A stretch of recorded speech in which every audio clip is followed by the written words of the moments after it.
Déjà, au niveau populaire, vous avez si bien dit qu'il y a des cadres qui sont formés en Chine et on croit que ces cadres, quand ils reviennent dans les régions, ou du moins dans les départements où ils sont affectés, je crois qu'ils restituent les formations qu'ils ont eues là-bas, ils implémentent ça sur le terrain afin de pouvoir faire bénéficier le maximum d'acteurs de ces formations.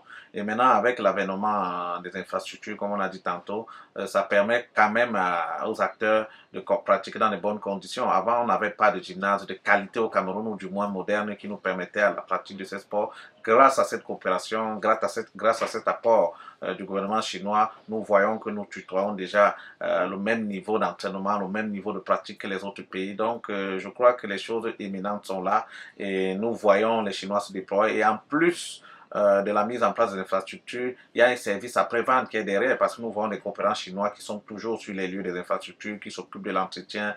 Donc, c'est le service après-vente qui est suivi. Il y a un suivi véritable dans ce travail et nous croyons que plus les années passent, plus la coopération grandit et ça permet comme ça aux pays africains de se développer. Nous avons des cadres, par exemple, qui sont des spécialistes dans la gestion des infrastructures sportives, qui ont fait des stages de renforcement de capacité en Chine. Donc, nous voyons que tout est pour le mieux dans le meilleur des mondes dans la coopération entre la Chine et le Cameroun.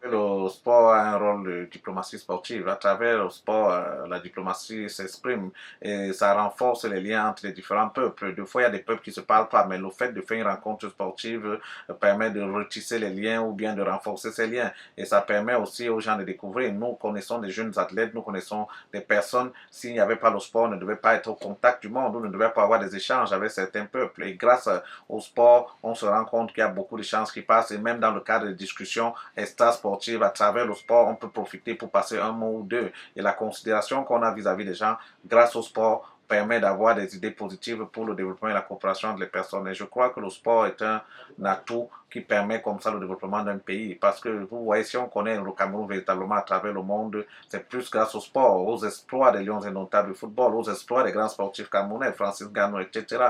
Donc le sport, c'est un ferment, c'est un fondement sur lequel il ne faut pas prendre à la légère. Et dans le cas de la coopération, il faut développer ce pan afin comme ça de pouvoir faire réunir le Cameroun, afin comme ça de pouvoir renforcer les relations sino-camerounaises.